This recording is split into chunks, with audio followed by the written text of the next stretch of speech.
And you were also included in Christ when you heard the word of truth, the gospel of your salvation. Having believed, you have been branded with a seal, the promised Holy Spirit. Ephesians chapter 1 verse 13. ಇದು ನಿಮಗೂ ಅನ್ವಯಿಸುತ್ತದೆ.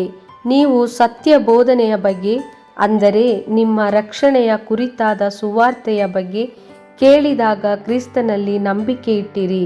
ದೇವರು ತನ್ನ ವಾಗ್ದಾನಕ್ಕನುಸಾರವಾಗಿ ನಿಮಗೆ ಪವಿತ್ರಾತ್ಮನನ್ನು ದಯಪಾಲಿಸುವುದರ ಮೂಲಕ ನಿಮ್ಮ ಮೇಲೆ ತನ್ನ ವಿಶೇಷವಾದ ಮುದ್ರೆಯನ್ನು ಹಾಕಿದನು.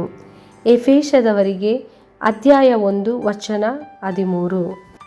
நீங்களும் உங்களுக்கு மீட்பளிக்கும் நற்செய்தியாகிய உண்மையின் வார்த்தையை கேட்டு அவர் மீது நம்பிக்கை கொண்டு வாக்களிக்கப்பட்ட தூய ஆவியால் அவருக்குள் முத்திரையிடப்பட்டீர்கள். எபேசியர் 1 அதிகாரம் 13வது வசனம்.